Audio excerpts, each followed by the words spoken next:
Glória a Deus. Tome seu assento, por gentileza. Abra sua Bíblia comigo no Evangelho segundo escreveu o Senhor Jesus Cristo, em Mateus, no capítulo de número 7. E nós vamos fazer uma rápida leitura e eu quero já ir para a palavra de Deus, porque graças a Deus hoje eu consegui economizar tempo. Glória a Jesus. Semana passada o tempo foi bem mais rápido e eu fiquei em uma situação bastante difícil. Mas hoje, graças a Deus, o tempo cooperou. Amém? Glória a Deus. Eu quero agradecer, irmãos, aos nossos irmãos que trabalharam para a realização desse culto.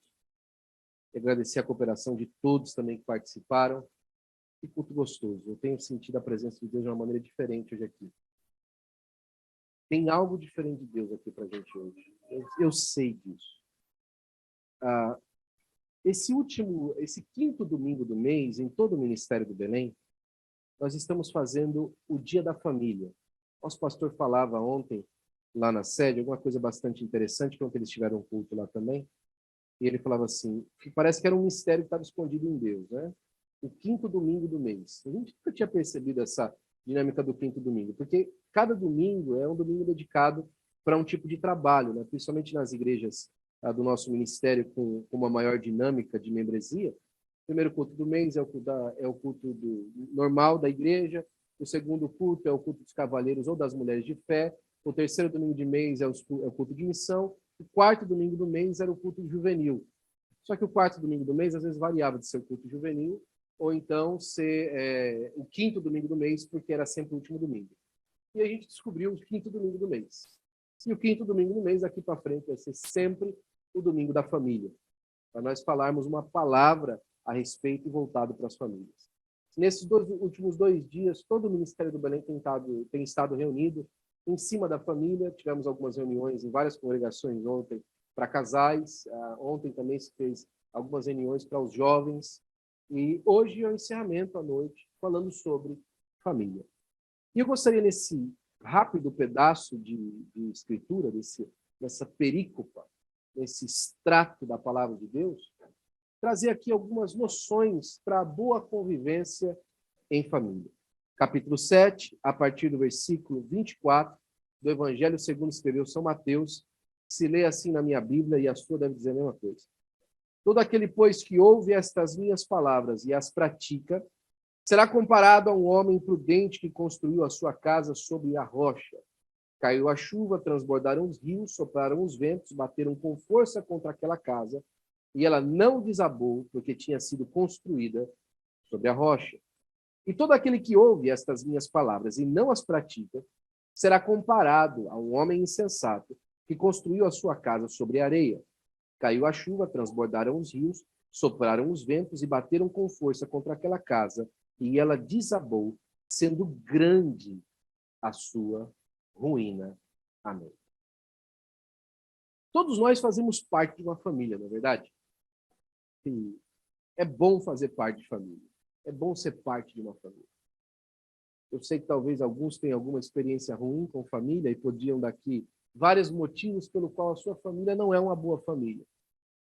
Mas o fato é que se hoje nós nos encontrássemos num apocalipse nuclear e você tivesse perdido todas as suas coisas, a primeira coisa que você faria quando saísse do escombro é: cadê meu pai, cadê minha mãe, cadê meus primos, cadê meus filhos, cadê meu marido, cadê minha esposa? Você ia procurar pela sua família. Se lembra, alguém lembrou nesse estudo de uma pessoa que, depois dos grandes desastres na Flórida, daqueles furacões terríveis, se não me engano foi o Andrew, em 1994, que dizimou a Flórida. A Flórida foi dizimada pelo Andrew em 1994. Depois de terminado aquele momento de grande perigo para todas as pessoas, um jornalista encontrou uma família descendo uma rua, um pai, a esposa e 3 filhos. E ele colocou o microfone na boca daquele rapaz e fez a seguinte pergunta: e aí? Como é que você vai fazer agora depois desse furacão? Ele falou: olha, eu só posso dar graças a Deus, porque tudo que eu perdi é recuperável. E aquilo, as únicas coisas que não eram recuperáveis estão aqui. E Deus guardou a minha família.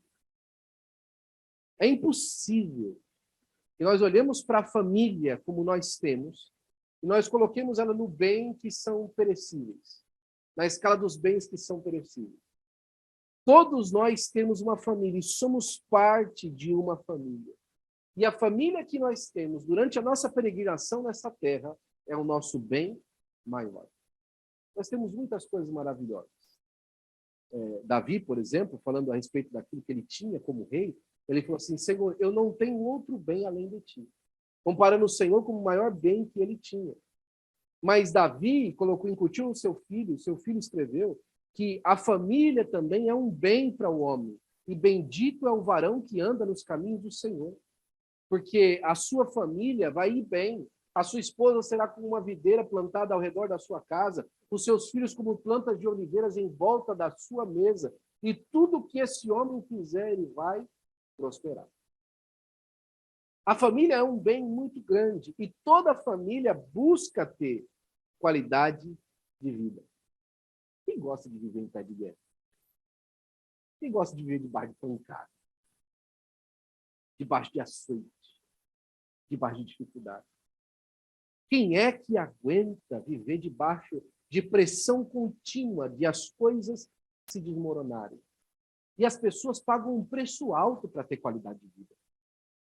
As pessoas pagam um preço, às vezes, que elas não podem pagar para ter qualidade de vida. Quantas pessoas buscam qualidade de vida, buscando, às vezes, no último computador do momento, buscando no último carro que surgiu, ou comprando aquela casa mais cara que tinha na esquina. Quantas pessoas, buscando por qualidade de vida, elas formam um padrão de vida que elas acham que vai trazer tranquilidade.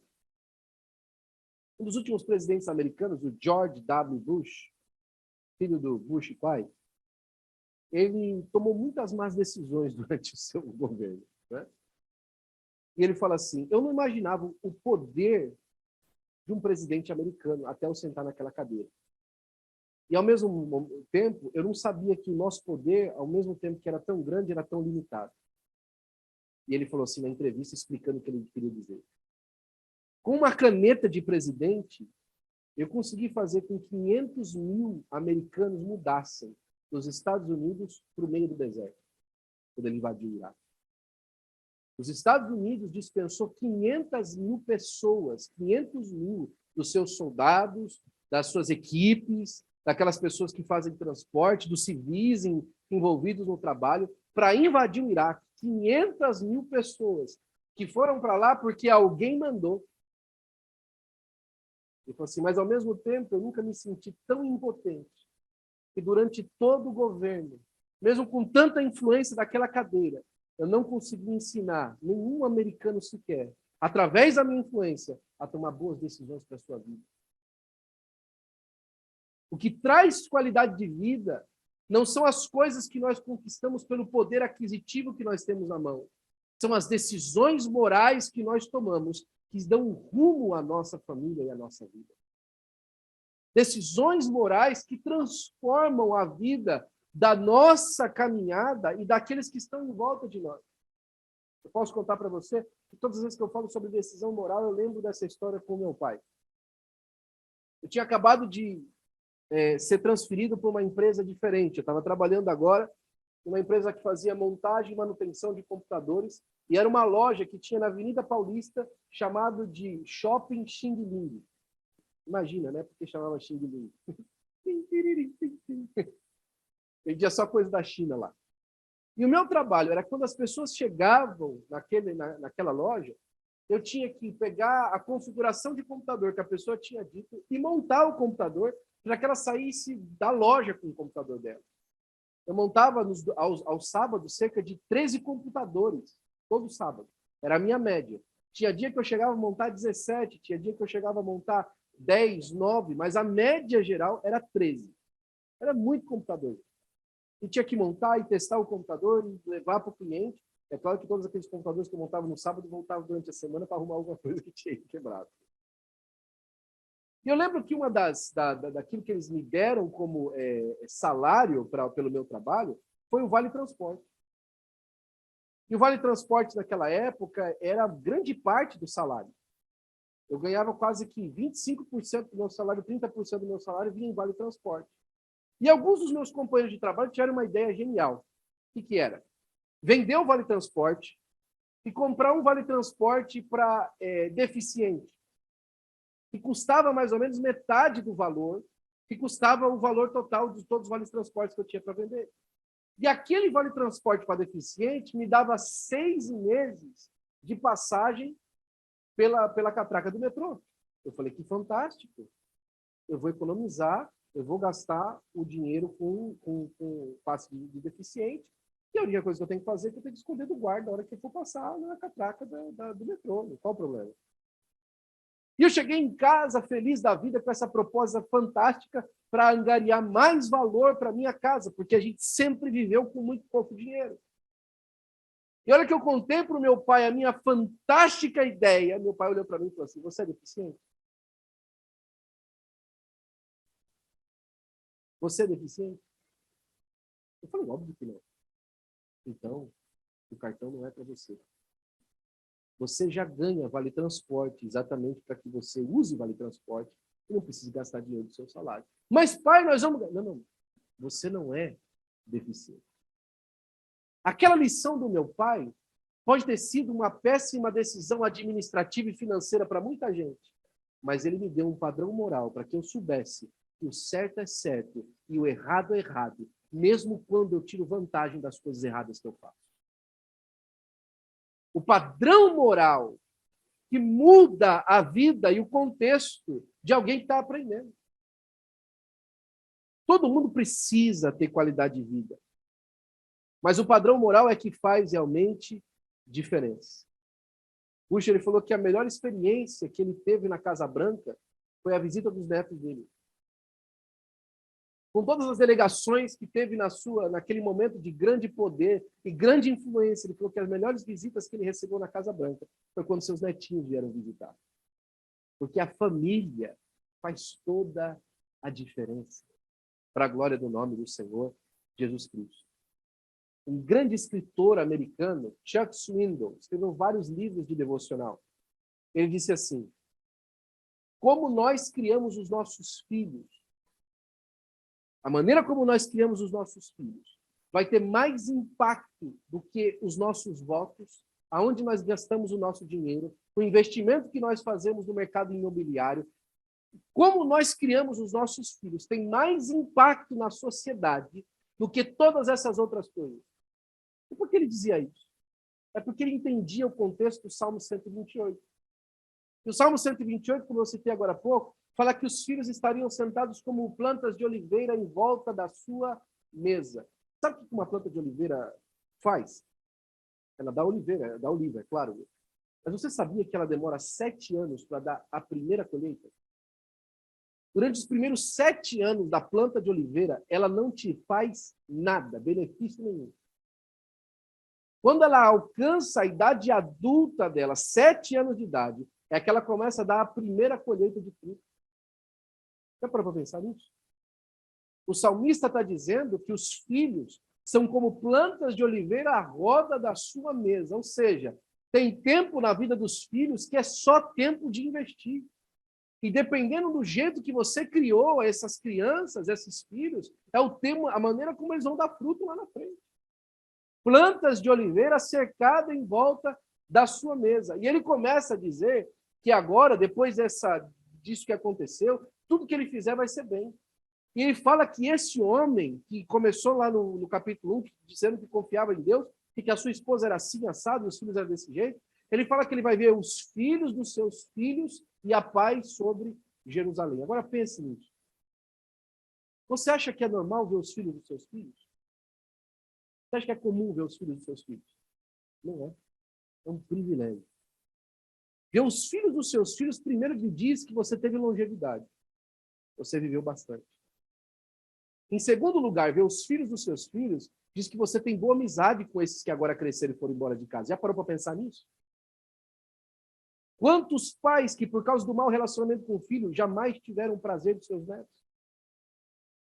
Ver os filhos dos seus filhos significa que os seus filhos encontram um lugar seguro de trazer os filhos deles na casa dos seus pais, dos avós daquelas crianças. Já parou para pensar nisso? E ele fala que ele vai ver os filhos dos seus filhos e a paz sobre Jerusalém. Agora, o que a paz de Jerusalém tem a ver com ele? Sabe o que é? Olha só, esse homem, com essa influência tremenda na sua família, a sua influência passou para os seus filhos. A influência que os seus filhos tiveram por causa da influência dele, passou para os seus netos. E a influência foi tão grande que a cidade teve paz. Tratar bem, criar bem filhos, programar bem a nossa família, ter um padrão moral influencia uma cidade, influencia um bairro, influencia uma cidade, influencia um estado, influencia uma nação inteira para a glória do nome do Senhor Jesus Cristo. Se nós entendêssemos as influências que nós podemos ter sobre a nossa família, a gente teria muito mais sucesso em tudo aquilo que a gente programa. Agora, o problema é, e eu falo por mim, é que eu, no alto dos meus 36 anos de idade, eu vou querer esperar que o filho do Noah consiga alcançar os lugares que eu quero ver durante a minha geração? Às vezes a gente acelera muito o processo, achando que nós desfrutando aquilo que Deus tem para a nossa família é o que vale a pena. E não é. Nós programarmos a geração futura tem muito mais importância do que a nossa vida nesse tempo. Eu já falava isso na quinta-feira, talvez nós estamos plantando hoje sementes que vão germinar nesse lugar daqui 20, 30, 40, 50 anos. E vão falar, eu lembro que em 2022, aquele pessoal estava reunido nessa igreja, e aqui eles colocaram um ambiente santo, justo e amoroso, para que as pessoas crescessem. E olha só o que aconteceu com a Califórnia por causa daquele povo. Eu creio assim. Porque as nossas escolhas morais de hoje vão dizer muito a respeito de como as pessoas vão viver no futuro nesse mesmo lugar. Alguém disse assim, a família americana já não existe mais. Aqueles programas que se faziam de auditório, onde você tinha o pai, a mãe e os filhos, e todos viviam bem, e o filho ensinando as crianças, e a mãe cuidando e ensinando os filhos também. Já não existe mais esse esquema de que a televisão americana passava nos anos 50 e nos anos 70, até os anos 70. Porque a partir dos anos 70, todo programa americano que apresentava um pai, e principalmente isso na década de 90, o pai era um bobão que não sabia o que fazer. E a mãe é que realmente era esperta, que vivia com um copo de vinho na mão, embriagada, e sempre tinha uma sabedoria muito maior na casa. A família americana foi destruída nos conceitos morais e nos padrões morais que se dava. E eu não estou fazendo aqui pregação ao moralismo. Eu estou dizendo que as pessoas deixaram de observar os princípios da palavra de Deus para viver com sabedoria diante de Deus. E a destruição está aí. Eu falava com alguém no começo do culto que eu tive que discutir ontem com pessoas amigas, porque elas acharam um absurdo de que a Corte Suprema dos Estados Unidos da América achou inconstitucional se matar uma criança no ventre. Ela falou assim, a gente tem que dar escolha para a pessoa. Eu sou contra aborto, mas a gente tem que dar escolha para a pessoa fazer o que ela acha melhor. Como que uma pessoa pode achar melhor matar uma criança? Como é que a gente pode dar para a pessoa fazer isso de maneira assim? Não, mas é a saúde da mulher, mas é a saúde da criança. Onde que nós chegamos que hoje se considera saúde feminina o aborto? Meu corpo, minha escolha. E o corpo da criança? A escolha de quem? Sua também? Há poucos anos atrás, Deus colocou uma frase no meu coração e eu distribuo ela para todo mundo que comece assunto. Você já percebeu que todo mundo a favor do aborto nasceu? Todo mundo a favor do aborto nasceu, já percebeu? Porque ninguém perguntou por fé. Esses dias atrás eu li uma reportagem, uma moça falando, minha mãe foi comigo na clínica de aborto e ela me contou tudo que ela passou, porque ela me teve aos 19 anos. E eu fiquei pensando na minha mãe, em tudo que ela passou com 19 anos de idade, e fiquei pensando se naquela época elas tivessem mais opções, né? Eu falei assim, essa mulher é muito inteligente, ela não parou para perceber o que ela falou. Que se a mãe dela tivesse a mesma opção que ela teve agora aos 19 anos de idade, ela não estava tendo essa conversa com a mãe dela. Ela não estava tendo essa conversa com a mãe, e ela não percebe. As pessoas não percebem que elas se entregam na própria conversa que elas têm. E o absurdo se desenrola. Nós precisamos de rapidamente, irmão, em primeiro lugar, na nossa casa, proteger a nossa família do mal que está lá fora. Nós podemos fazer com que os nossos filhos façam a diferença. O salmista, no Salmo de número 11, eu lembro esse salmo com muito prazer, porque é um dos salmos mais bonitos da Bíblia. De todos os 150 que eu acho bonito da Bíblia. No Salmo 11, os escritores falam que Davi escreveu ele quando ele estava fugindo de Saul pela primeira vez. Lembra aquela festa que Saul deu em casa? E chamou todos os filhos para ir, e como Davi também era genro, chamou Davi para vir, e Davi não veio. E aí Saul ficou enciumado e quase cravou Jonatas na parede, porque Davi tinha combinado com Jonatas que Saul estava querendo matar ele. Ele quase cravou Jonatas na parede. Lembra dessa história? Jonatas tinha combinado com um dos flecheiros dele para dar uma informação para Davi, dependendo de como a coisa foi. Se tivesse bem para ele ir, era para jogar a flecha antes do bosque. Mas se não tivesse bem para ele ir para a festa, era para jogar a flecha depois do bosque. O flecheiro pegou, mas jogou longe. E o Salmo de número 11 começa a falar assim: corre para longe. É um salmo que ele escreve. Corre para longe. O versículo de número 3 é uma pergunta. E a pergunta que ele faz é o seguinte: olha, na verdade que os fundamentos foram transtornados, o que pode fazer o justo? Olha, o mal agora é bom, o bom agora é mal. Em cima agora é embaixo agora é em cima. As pessoas fazem o que querem com o corpo, tratam a família do jeito que querem. As pessoas não têm mais respeito por nada, por autoridade, por pessoas. O que é que o justo pode fazer? O que as pessoas justas podem fazer? Que muita gente esquece aqui no versículo 4. O salmista começa a responder, porque a primeira parte é a pergunta, e é o flecheiro perguntando para Davi. A partir do versículo 4, Davi respondendo para esse flecheiro: o Senhor está no seu santo templo. Nos céus o Senhor tem o seu trono, os seus olhos estão atentos, as suas pálpebras sondam os filhos dos homens. Sabe o que isso quer dizer? Você já percebeu o contexto de piscar? Para ver quem pisca primeiro? O salmista está falando assim que as pálpebras de Deus, elas testam os homens. Os homens ficam esperando, a hora que ele piscar, eu mato aquela pessoa que ainda está servindo a ele. A hora que ele piscar, eu pego ele e eu vou estraçalhar. Mas Deus não dorme, não dormita, não descansa. As suas pálpebras testam os homens. Sabe o que significa dizer? É que enquanto tiver dia, enquanto tiver noite, o Senhor está cuidando de nós. É isso que o justo pode fazer. O justo pode se abrigar no Senhor. O justo pode se guardar no Deus que cuida dele e da sua família. Ao longo dos 15 anos, dos últimos 15 anos, houve inúmeros estudos sobre as características das famílias que conseguem vencer, das famílias que são saudáveis de verdade. O que é uma família saudável? O que as famílias saudáveis elas fazem? Qual que é o segredo desse povo que vive bem em casa? Qual que é o segredo de você e eu que temos uma vida saudável? Qual que é o segredo? O que é que tem nessa mistura dessa panela que as pessoas têm condição de viver bem? O que é que elas fazem diferente? Parece Globo Repórter, né? O que elas fazem? Onde elas vivem, né? O que é que elas fazem? Como é que elas conseguem viver bem? Quais as características de uma família saudável? A primeira característica, irmãos, é o amor. Uma família saudável se ama. E sabe o que é amar, irmão? Não é simplesmente gostar da pessoa. É decidir para que a outra pessoa prospere.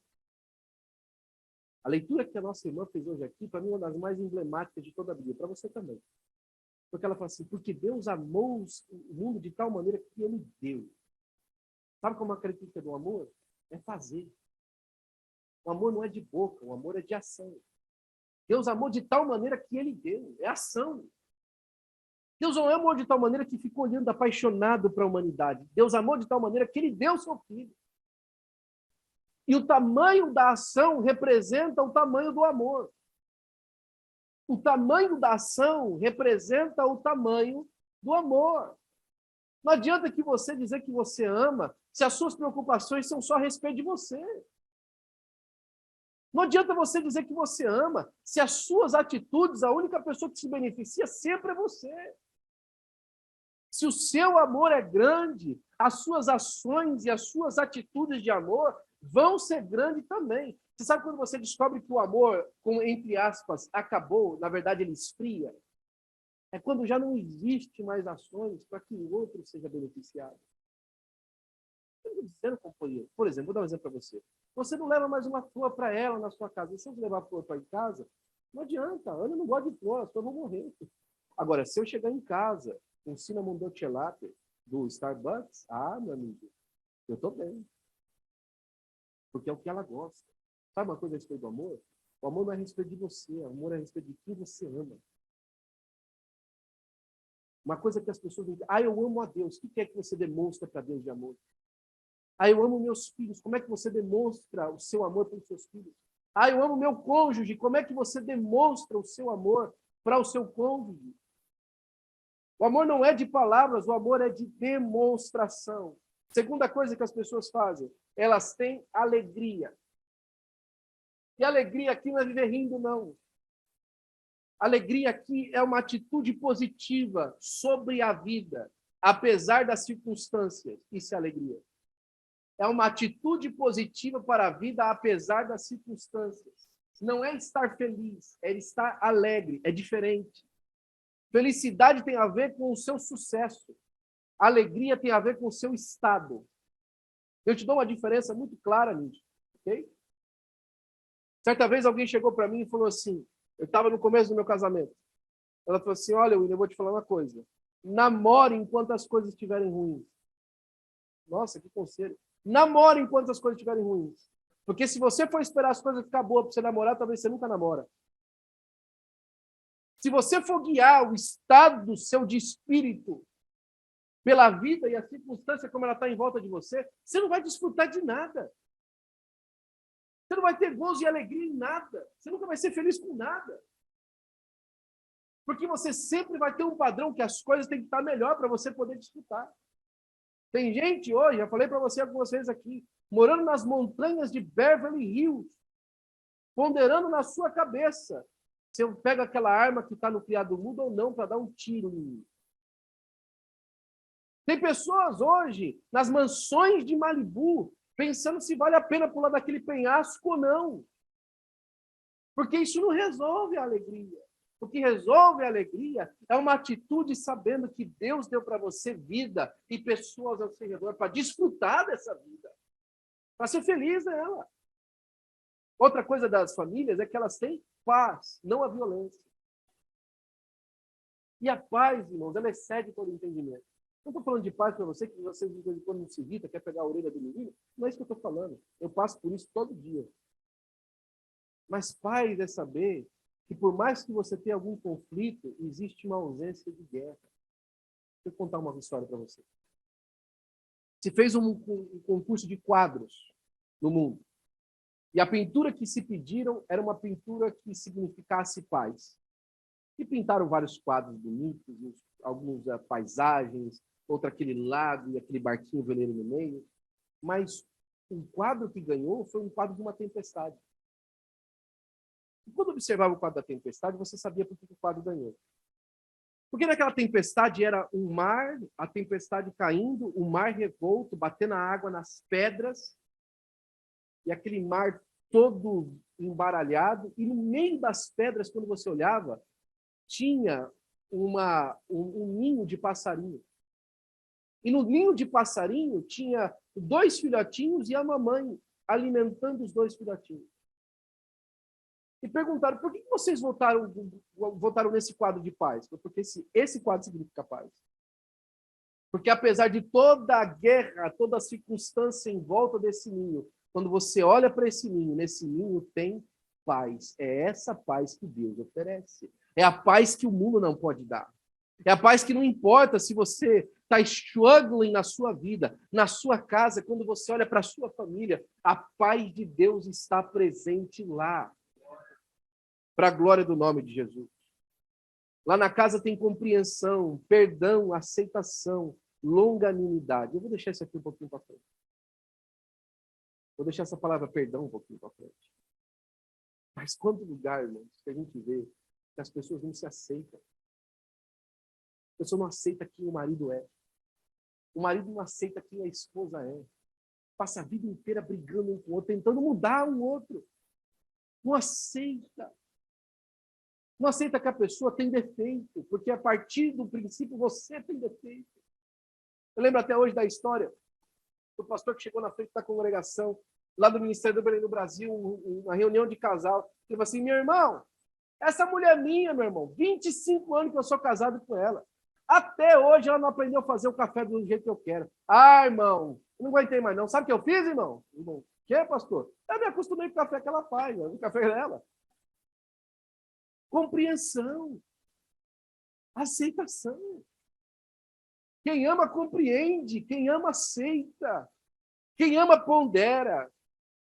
Outra coisa importante, querer o bem da outra pessoa, benignidade, torcer pelo outro. Irmão, a coisa mais triste que eu já vi na minha vida é pai com ciúme de filho. Dói o coração, pai que tem ciúme do filho, que o filho alcançou, que o filho chegou em algum lugar, que o filho cresceu. E aí a pessoa fala para você assim, mas eu, né? Eu continuo aqui. Mas eu não tive essa oportunidade. Mães que têm ciúme do pai, pai que tem ciúme da mãe. Não é que tem ciúme, ela não torce pelo marido, ele não torce pela esposa. O esposo está fazendo alguma coisa diferente, a hora que ele chega, você passa o dia inteiro fora de casa. Por que ele passou o dia inteiro fora de casa, dona Maria? Para fugir de você e das crianças? Ou para trazer o pão para mim? Essa mulher minha aí agora só quer ficar vendendo Avon e não sei o quê, e só quer agora vender Mary Kay aí não sei o quê. Essa mulher minha cuida desses meninos aí não sei o quê, só cuida bem deles e esquecer de mim. Você não torce para que as coisas dêem certo. Você não torce para que as pessoas cresçam. Benignidade. Benignidade é querer o bem. Não é só fazer, não é querer que as coisas dêem certo. É torcer. É vibrar com o outro. É ter alegria porque os filhos estão indo bem. É ter alegria porque outra pessoa não teve uma oportunidade que você teve. É ser benigno. Porque a benignidade vai trazer outra coisa. É fazer o bem para os outros. É a bondade. Também tem muita gente fazendo coisa boa sem ser benigno. Ele faz as coisas boas para segurar a outra. Ele dá um presente para calar a boca. Ele dá um presente para que a outra não reclame. Mas ele não quer o bem. Ele quer a prisão. Ele cerca de benefício. Mas ele não quer o bem. Ele quer a prisão. Você ser bondoso é de coração benigno. E sem benignidade, a bondade não vale nada. E a bondade, irmãos, ela diz um não para o individualismo. Não é a respeito de você. Mais para frente. Lealdade e fidelidade. Como falta hoje pessoas leais ao nosso lado. A fidelidade, ela fala assim, se você cumprir a sua parte do acordo, eu cumpro a minha parte do acordo e dá tudo certo. Isso é fidelidade. Agora, a lealdade é diferente. Lealdade é o seguinte, é quando a pessoa não cumpre a parte dela, fala assim, não mexe com ela não. Ela não conseguiu cumprir a parte dela porque ela teve um problema. Isso é lealdade. Isso é lealdade. Fala assim, você não vai falar mal de ninguém aqui não. Aqui é todo mundo meu irmão. Aqui você não fala mal de ninguém. Isso é lealdade. Meu irmão pode estar errado com você, mas aí você vai resolver isso aqui depois. Mas mal dele você não fala para mim, não. Quantos lugares a gente chega que se tiver alguém para falar mal do fulano, você, achou outro aqui, ó. Tô aqui. Dias atrás eu falei para mim, assim, se o fulano lá quiser continuar falando mal para mim, eu passo para ele uns telefones aí para ele falar mal de mim com outras pessoas que tem um monte de gente para falar mal de mim. Porque falta muito hoje lealdade. Lealdade dentro de casa. Lealdade um para com o outro. Dias atrás, um dos caras que eu gosto de ouvir, Jordan Peterson, e ele falando assim, companheiro, você já percebeu que a coisa mais de falta de inteligência que você tem é reclamar para os outros da sua esposa? A coisa mais de falta de inteligência que você já pensou na sua vida é chegar para as outras pessoas e falar mal da sua esposa. Eu te explico por quê. Sabe por quê? Foi você que quis casar com ela, meu irmão. Você já percebeu como você dá atestado de imbecilidade quando você reclama da sua esposa? Foi você que casou com ela. Foi você que escolheu. Você não viu isso, não? Se você quiser ter uma vida boa, comece a ser leal no seu casamento, nos seus relacionamentos. Muito mais do que ser fiel. Tem gente que cumpre à risca o casamento, mas não é leal. Mas vive em pé de guerra. Eu conheço casal assim. Que eles nunca nem olharam para outra mulher, mas não são leais uns com os outros. Não tem lealdade no casamento, não tem lealdade no matrimônio. Mas hoje o Senhor chamou você aqui porque Ele vai quebrar isso em nome do Senhor Jesus Cristo. Ter um espírito desarmado. Já percebeu que família que vive bem tem um espírito desarmado? Como é que é o espírito desarmado? Já percebeu que tem filhos que eles não podem ver os pais e não falam absolutamente nada para os pais? Por que isso? Porque talvez os pais eram muito severos, ou porque ele não tem confiança em casa. Ele tem um espírito armado. O esposo tem um espírito armado para com a esposa. Ela não pode falar nada que ele não concorde, porque ele diz, você é burro, hein, meu? Você não percebeu que isso não é assim? Tem homem que não percebe isso. Se a mulher começou a contar para você o dia dela, olha, aconteceu isso, meu amor, você não acredita que a fulana me falou isso? Ela não quer que você dê a solução para ela, só quer contar para você, meu companheiro. Ela sabe o que ela devia fazer. Ela só quer contar para você o que aconteceu. Ela não está pedindo a sua sapiência magnânima e absoluta para como ela resolve esse problema simples que qualquer pessoa resolveria. Ela sabe como resolver. Ela só quer compartilhar com você o dia dela. Quantos lugares que o espírito é armado? Não, se eu falar para ele desse jeito, ele já vai. Se eu falar para ela assim, ela já vai. Famílias que vivem bem, vivem com o espírito desarmado. Elas podem conversar de qualquer assunto, a qualquer hora, em qualquer momento, porque a coisa vai dar certo. E sabe de uma coisa também? Famílias que vivem bem, elas têm uma cabeça. E ter uma cabeça é muito mais do que eu estou falando aqui para você e para as irmãs, que você tem que obedecer seu marido, não. Família que tem cabeça é família que tem objetivo de vida, sabe para onde vai. Para onde vocês vão? Para onde vocês vão?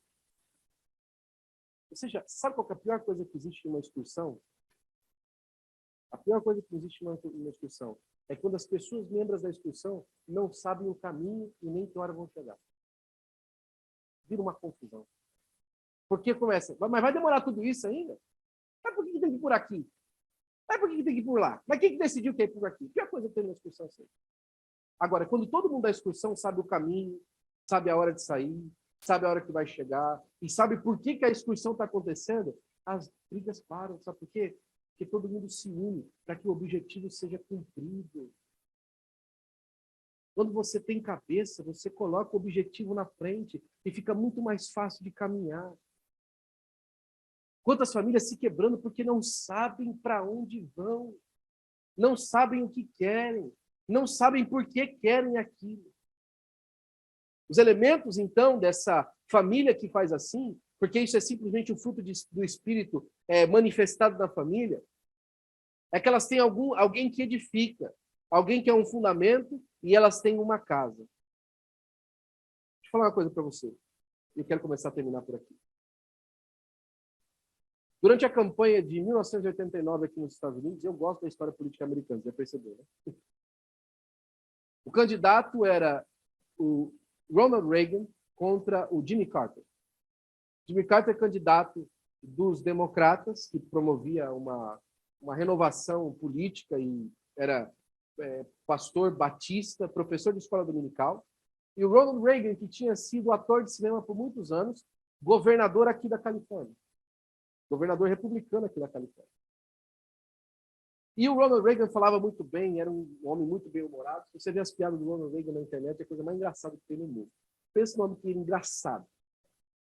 E na campanha para presidente, foi uma campanha muito acirrada, porque o Ronald Reagan estava no primeiro mandato dele ainda, e não é comum o presidente sair no primeiro mandato, é raro. E todo mundo esperava que o Ronald Reagan ia conseguir, mas ele fez um furdunço no país, e a economia estava indo muito mal, e todo mundo estava vivendo muito mal, e aparece o Ronald Reagan. E o Ronald Reagan fala uma frase bem a particular dele, né? Ele fala assim, recessão é quando meu vizinho perde o emprego. Depressão é quando eu perco o emprego. Mas a restauração vai vir como quando o Jimmy Carter perdeu o emprego dele. Porque ele queria ser o presidente no lugar do Jimmy Carter. Fazendo uma parafrase do que ele falou, e é muito interessante para o nosso padrão de vida hoje, É porque o problema é que às vezes a gente não sabe como refazer de novo. Então eu queria remanejar a frase dele para dizer isso aqui para você. Que fatalidade é quando o meu vizinho perde a família. Tragédia é quando eu perco a minha família. Mas restauração é quando o diabo perde as nossas famílias. É quando ele não tem mais lugar na nossa casa. É quando ele perde o espaço que ele tinha para trabalhar e nós começamos a fechar as arestas para que ele entre. Hoje a gente falava a respeito dos milagres. Os milagres são maravilhosos. Eu amo milagre, eu sou pentecostal até o meu do osso. Amo milagre. Mas restauração não é milagre. Restauração é mudança de atitude. A restauração ela pode vir através de um milagre, mas para que ela continue, ela precisa do empenho e da manutenção diária de cada um de nós sobre aquilo que foi restaurado pelo Senhor. E eu te explico isso com um milagre que Jesus operou. Lembra da filha de Jairo? A filha de Jairo está morta, Jesus chega lá e fala assim, Talita, come. Menina, levanta. A menina levanta. Sabe qual é a próxima coisa que Jesus faz? Agora dá para ela de comer. O milagre de dar a vida de novo, ele faz. Agora, para ela que ela continue viva, você tem que alimentar. Você tem que dar comida para ela, senão ela vai morrer de novo. Senão ela vai morrer de novo. E não vai demorar muito tempo, não. Se Deus faz um milagre de trazer você aqui para esse país e abrir as portas dos seus olhos espirituais para que você enxergue um mundo muito melhor do que você viveu até hoje, se ele fez isso por você, glória a Deus, daqui para frente, comece a colocar as suas coisas em ordem para a glória do nome do Senhor Jesus Cristo. E como eu começo de novo? O crescimento é lento e leva tempo. Deixa eu contar para você uma história de uma família em 10 minutos que a gente está terminando isso. Prometo para você. A família você conhece, a família de Israel. Família maravilhosa, promessa de Deus. 12 filhos, algumas filhas, na verdade agora estava até com 13 já, porque Benjamim já tinha nascido. 12 filhos que haviam promessa de Deus sobre a vida deles. Coisa fantástica, coisa linda de Deus.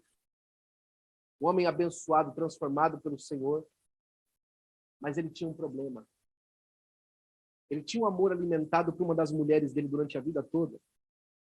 Ele não conseguia discernir esse amor que ele tinha, nem quando ele dava para os filhos. E o filho da mulher que ele amava é que ele mais gostava, que era o filho de Raquel, era José. O amor por José era tão grande que colocou ciúme nos seus irmãos. Os irmãos dele não tinham ciúme por causa dos sonhos, não. Os irmãos dele tinham ciúme por causa do amor do pai sobre o filho. Uma casa em disfunção. Esse amor ficou tão doido e trouxe tanta diferença no tratamento que ele pegou e fez uma túnica de muitas cores para o menino. Só para você ter uma ideia, era o filho mais velho que tinha que aprender matemática, que tinha que aprender as coisas e as ciências. Mas Israel, ele ensinou, Jacó, ensinou para José. Os meninos ficaram com raiva. E José, ele tinha um dedo para as coisas que toda vez que os irmãos estavam fazendo alguma coisa errada, ele estava vendo. E ele contava para o pai. E aquilo foi ficando num astro tão grande, você conhece a história, que os meninos não aguentaram. Eles venderam José. Porque eles não quiseram matar, você sabe disso. Eles combinaram que ia matar José, não mataram, jogaram numa cisterna, esperaram o mercader passar e mandaram o menino para longe, no deserto, lá para o Egito. Lá no Egito, como se as coisas já estavam ruins, para parecer agora piorou, né?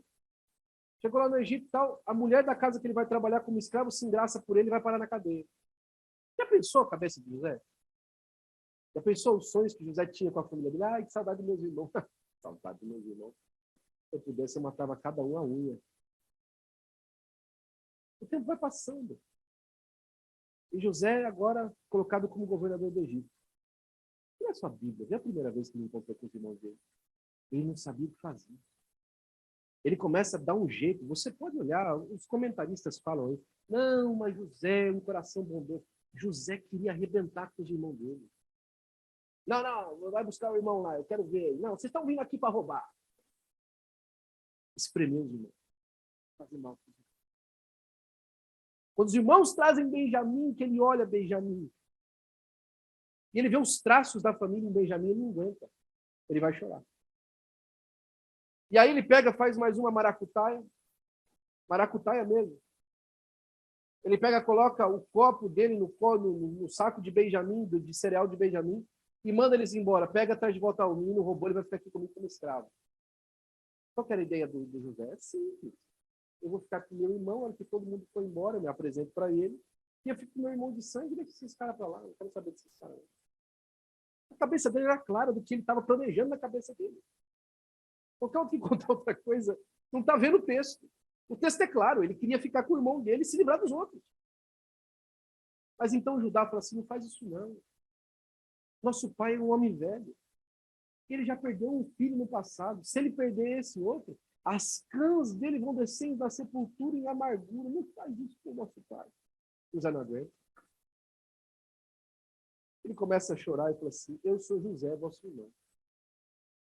E eles não acreditam. Ele manda todo mundo sair, e aí ele se mostra aos seus irmãos. Ele mostra a circuncisão para os seus irmãos, para que os seus irmãos acreditassem que era ele. E aí eles ficam ali atônitos. O que nós vamos fazer agora? O que esse homem vai fazer? Esse homem é o homem que nós mandamos matar, e depois não deu certo, nós vendemos. O que nós vamos fazer? O que é que nós vamos fazer? Eles olham para ele e falam assim, não pasme o vosso coração. Olha, vai para o meu pai e conta para ele da minha glória. Sabe uma coisa da restauração que é importantíssima? É o perdão. O perdão muda todo o prognóstico. O perdão muda as motivações do porquê vocês passaram pelo que passaram. O perdão dá nova história às marcas e às feridas que vocês viveram até hoje. O perdão recomeça a história de novo. E o perdão é insubstituível para que você comece uma nova história na sua família. Você precisa perdoar. José tinha todos os motivos para exigir com juros e correção monetária que seus irmãos fizeram com ele. Ele tinha direito. Mas ele chega para os seus irmãos e fala assim, olha, Deus mandou uma fome no mundo para restaurar a nossa família. É como se alguém chegasse e falasse assim, Deus mandou uma pandemia no mundo Covid para arrumar minha casa. Deus mandou uma fome no mundo por causa da nossa casa. Olha a prepotência de José. Não parece prepotente dele de achar que Deus fez um movimento mundial por causa da família dele? Como você pode crer hoje que Deus fez um movimento mundial para recomeçar a história da sua família daqui para frente de uma forma gloriosa? Será que você consegue acreditar que Deus mexe no coração do presidente dessa república para recomeçar a sua vida de uma maneira gloriosa? Você consegue chegar a sua fé a esse ponto? Ela começa a chegar a esse ponto quando você começa a derramar perdão sobre as feridas. Para a glória do nome de Jesus. José não vai e fala assim, ó, fala para o meu pai lá que o está vivo, aquele irmão que vocês mandaram matar, está vivo. Não, ele fala assim, vai para o meu pai e conta da minha glória. Eu tenho para mim, o texto me ajuda a crer nisso. Israel, Jacó morreu sem nunca ter sabido da história completa. Não tem lugar nenhum os irmãos contando para Jacó e para Israel o que eles fizeram com o irmão. Não tem. A Bíblia não registra. Quando a bênção de Jacó é dada sobre José, ele fala assim, os flecheiros lhe acertaram, mas o seu arco foi mais forte. Quem sabe não foi essa história que contaram para ele? Que ele estava andando e deram uma flechada nele, sangrou e tal, e viveu depois. Ele foi para a sepultura sem saber o que fizeram com o filho. No capítulo 50, e aqui é onde eu gosto mais dessa história, no capítulo 50 eles se aproximam do irmão, depois que eles enterram o irmão, e agora chegam e falam assim, depois que eles enterram o pai, desculpa, no capítulo 50, eles mandam alguém lá para falar com o irmão, falam, manda um mensageiro, ó, o pai antes de morrer pediu para você perdoar a gente, viu? Que história, conversa. O pai morreu sem saber da história. Como é que o pai ia mandar pedir perdão? Eles estavam com medo de José. A cabeça deles era aquilo ali. Na hora que o papai morrer, ele vai voltar, a gente vai pegar a gente pela jugular. Na hora que o pai morrer, ele vai pegar a gente. E mandaram. José começa a chorar.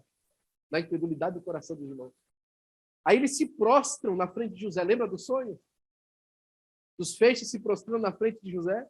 Aí eles se prostram na frente de José. Mais uma vez, segunda vez. E quando eles chegaram como governador, eles prostraram. Se prostraram na frente de José.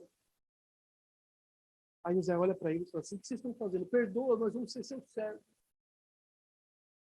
Aí José, para mim, ele explica toda a história. Porque pedir perdão não é ser alienado. Perdoar não é ser uma pessoa alienada. Eu nem lembro que isso aconteceu. Eu nem lembro o que ele falou para mim. Eu nem lembro o que ela falou para mim. Eu nem lembro o que meu pai e minha mãe me fez. Lembra sim. José fala assim, é bem verdade que vocês me tentaram o mal. Sabe o que é isso? Eu não estou alienado com as coisas que aconteceram, não. Viu? Eu lembro que vocês me venderam. Eu lembro que eu fiquei gritando de dentro da cova, falei assim, dê misericórdia de mim. Eu lembro. Eu lembro que eu falei para você, falei assim, Judá, tem misericórdia, Judá. Simeão não faz isso não, meu amigo, pelo amor de Deus. Eu lembro. Eu lembro o ismaelita me levando, arrastando, me dando paulada, e eu pedindo para vocês não fazerem isso.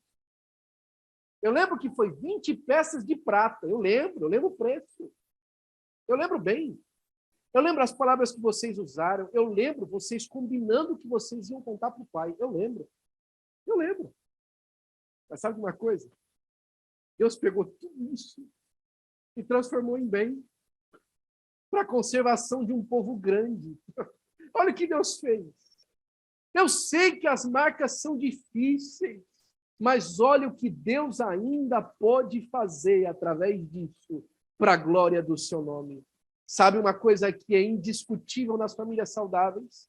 É que elas sabem que Deus ainda tem mais para frente do que eles viveram até agora. Quando José vai terminando a sua história, depois de tudo isso que aconteceu, como é que você acha que a história ainda pode ficar melhor? Tem condição? O homem que saiu da escravidão para governador do Egito, tem condição da história ficar melhor? José, no final, nas últimas palavras, fala assim para os irmãos dele, olha, certamente o Senhor vos visitará. Olha, tudo que aconteceu aqui foi muito legal, mas nós vamos receber a visita de Deus ainda lá na frente. Certamente as coisas que estão na frente de nós ainda vão ser muito mais incríveis que Deus vai fazer. Quando Ele fizer isso, vocês levem os meus ossos daqui. Olha, isso aqui é um sinal de uma promessa do que Deus tem os meus ossos. Viu? Vocês levam eles embora. O perdão, irmãos, ele muda qualquer circunstância para a glória do nome do Senhor Jesus Cristo. Fique de pé, por gentileza.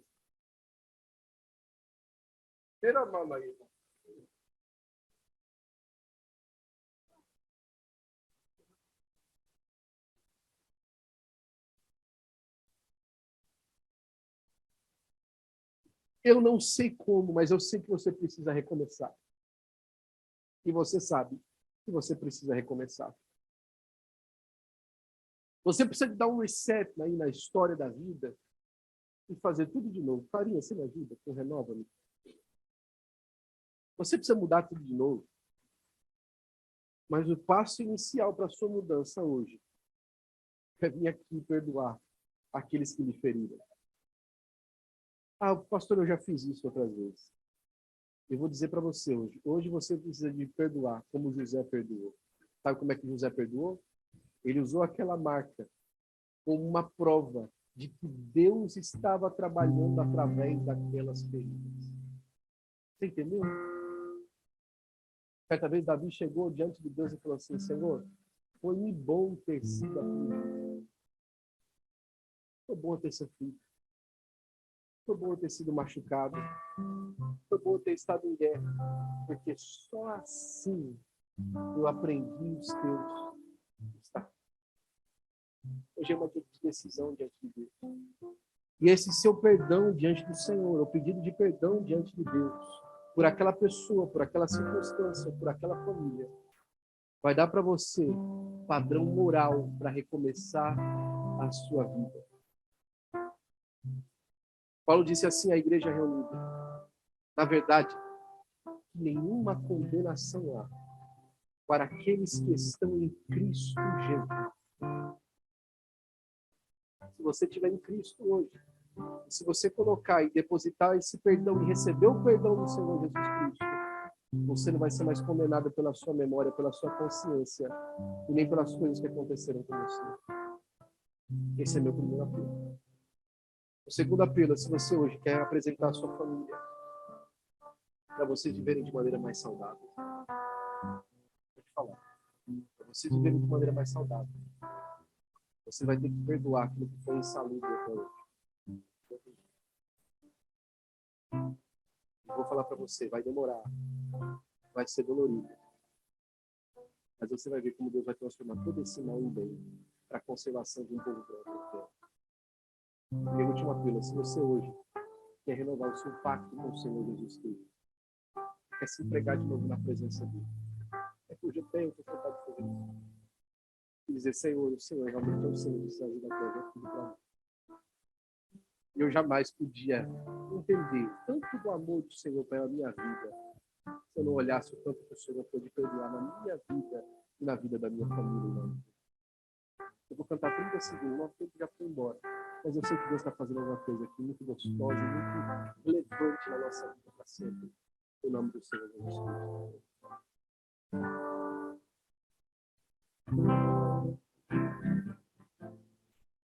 Senhor Jesus, já não quero ser renova-me, Senhor Jesus, põe em mim teu coração, porque tudo que há dentro necessita ser mudado, Senhor, porque tudo que há dentro do meu coração necessita mais de Deus, porque tudo que há dentro de mim necessita ser mudado, Senhor, porque tudo que há dentro do meu coração necessita mais de ti. Necessita mais de ti. Aleluia. Antes de nós fazermos essa oração, se você tem uma doença ou alguma enfermidade que você queira oração, eu quero ungir sua cabeça para orar por você. Se você tem alguma doença, alguma enfermidade que você quer apresentar diante de Deus, eu gostaria de orar por você com óleo. Se você já está aqui na frente, levante sua mão e nós vamos orar com unção de óleo nessa noite, em nome de Jesus. Senhor, é no nome de Jesus, Pai. É no nome de Jesus, Senhor, Pai, que nós viemos aqui à frente, Jesus. Pai, em nome de Jesus, Senhor, Pai, ministrando a cura da alma, Senhor, Pai, e do coração, Senhor, em nome de Jesus, Pai. Aplicando, Senhor, Pai, diante de Ti, Senhor, Pai, diante da vida dos Teus filhos, Senhor, a essa palavra que o Senhor ministrou no nosso coração, Senhor, Pai, trazendo de uma vez por todas, ó Senhor, Pai, a restauração para a glória do Teu nome, Senhor, Pai. Em nome de Jesus, ó Senhor, Pai. Em nome de Jesus, ó Senhor, Pai. Entra com providência, Pai, no corpo físico, Senhor, Pai. No coração, Senhor. Na alma, Senhor, Pai. No intelecto, Senhor, Pai. Em tudo aquilo que vem da Tua parte, Senhor, Pai. E que da Tua parte nós recebemos nessa noite, Senhor. Seja completa por Ti para a glória do Teu nome, Senhor. Como eu sei, Senhor, Pai, que o Senhor falou conosco hoje. Eu tenho certeza absoluta, Senhor, Pai, que o Senhor está aqui nos vendo e nos ouvindo, Pai. E nessa noite, Senhor, Pai, que nós nos debruçamos diante de Ti para fazer um compromisso novo contigo, Senhor, Pai. Ou entregar alguma coisa que só o nosso coração sabe, ó Pai, diante de Ti. Senhor, Pai, completa, Senhor, Pai, com a unção do Teu Espírito, Senhor, dando aquele selo, Senhor, Pai, da certeza do coração, do queimar do coração, Senhor, Pai, da compreensão na alma, Senhor, Pai, da voz que o Senhor fala ao ouvido, Senhor, dizendo que o Senhor está transformando o mal em bem, Senhor. que o Senhor está transformando a maldição em bênção, Senhor, que o Senhor está transferindo, Senhor Pai, a autoridade, Senhor Pai, de esfera espiritual, Senhor. Ela estava no inimigo, agora o Senhor está colocando as suas mãos. Agora o Senhor está colocando as suas mãos, ó Senhor. E das suas mãos, quem é que pode arrebatar essas coisas, ó Pai? Para a glória do teu nome, Senhor. Confirma, Senhor, com sinais e maravilhas, ó Pai. Mas nos dá força para tomar as decisões. E não só agora, mas para sempre. Nós te daremos a honra, a glória e o louvor, Senhor. Em nome de Jesus. Em nome de Jesus. Porque tudo que há dentro de mim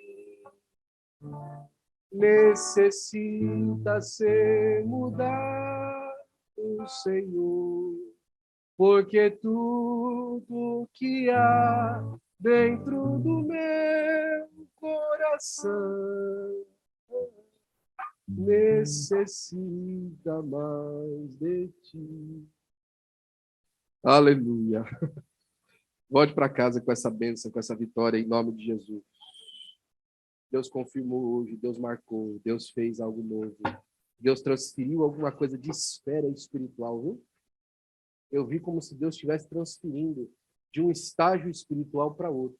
Como se alguém estivesse movendo, assim, uma pilha de documentos, sabe? E ele está tirando do documento de um lugar onde ele não deveria mais estar.